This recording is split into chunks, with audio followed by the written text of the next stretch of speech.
Are you ready to stop the self-sabotage and create the life you desire? Well, in order for that to happen, you need to break free from the bad beliefs that are holding your success hostage. You need to optimize the stress by turning it into extra energy for success. And those hurtful habits? Well, we need to give that pain a purpose for progress. Welcome to Stop the Self-Sabotage and Create the Life You Desire podcast. Can you win long-term playing the slot machines?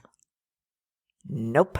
Not unless you're doing something illegal.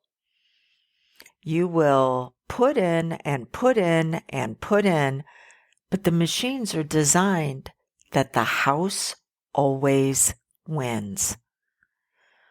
But yet, that's one of our challenges with self-sabotage, is we were designed to pour into a process, a system, pour into people that were always going to be outside of our control, where it was always set up that they were going to get the greatest benefit at the expense of us.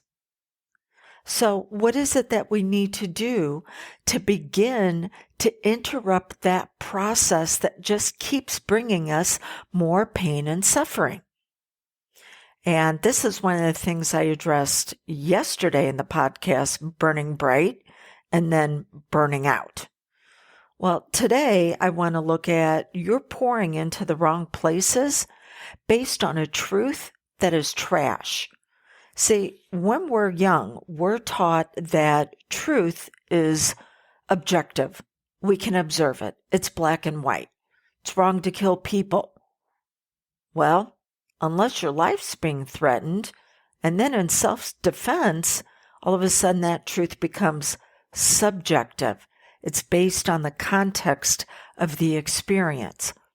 We're taught it's wrong to hit others. Well, there are times when we may need to give some blows back, not physically, but mentally, to say, you need to back up. This is a boundary you are not crossing. But the younger us, our subconscious, which operates between the ages of 10 and 12, let's just say it's a third grader.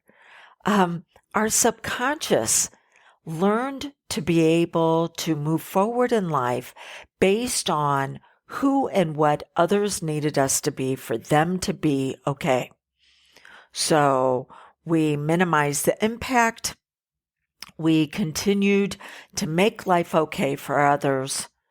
And there's always a price to be paid for that type of success. It is us who will then pay the price for their dysfunction. You may have heard me say it before. We will sacrifice our functional needs for someone else's dysfunctional wants.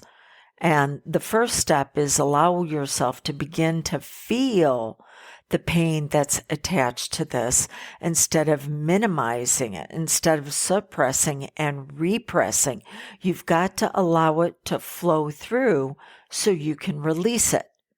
But after 72 hours, it's time to say, okay, I want to start creating a plan for moving forward, but it needs to be a plan that's about you, that's going to have life functioning for you instead of you working for it based on someone else's behalf.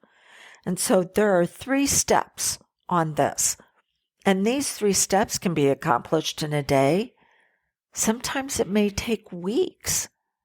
So you're looking at creating the space for you to begin to realize your truth and what works the best for you. One of the challenges is, though, before I get into these 3 steps, is that you're not designed to do it all on your own, because you will do that based on past experiences instead of what you are capable of moving into. But when you reach out to someone such as a friend or maybe just a mentor, they have their own expectations of what you need to be discovering, instead of creating the sacred space for you to discover it for yourself. So know that whenever you confide into someone, that they're going to expect you to take certain steps on how they would do it.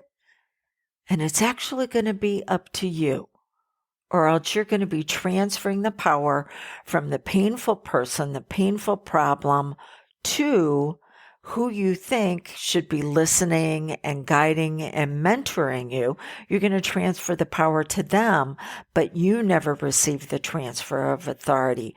You're never empowered.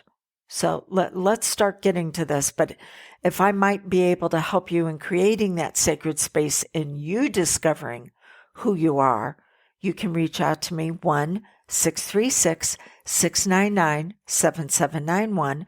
Again, that's 1-636-699-7791, voicemail or text, and let's have a consult about your sacred space. Okay, step 1. You need to organize. You need to put together the various pieces of information that you now have based on your past, based on your present, saying, okay, this is what I know about the situation. Then, after that, you need to begin to prioritize. See, we get overwhelmed when everything has the same value level. Well, everything needs to be done at once. No, it doesn't. There needs to be a structure. And then the third is you implement for impact based on what you prioritized. But to be able to do all of that, you need to know where you want to go. What do you value in life? And there's 6 values: certainty, variety, worthiness, validation, growth, and leadership.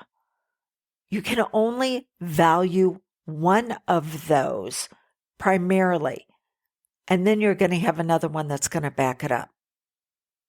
All right, so allow yourself to feel. Then after that, find the direction that you want to go. What's the destination? What's the value that's going to get there? Then organize the information around it, prioritize, and then begin to implement for impact. 1-636-699-7791. Let's discover your sacred space where you reveal to yourself who you really are, what's significant for you. You can do this. I believe in you. And until you can believe in yourself, just borrow mine.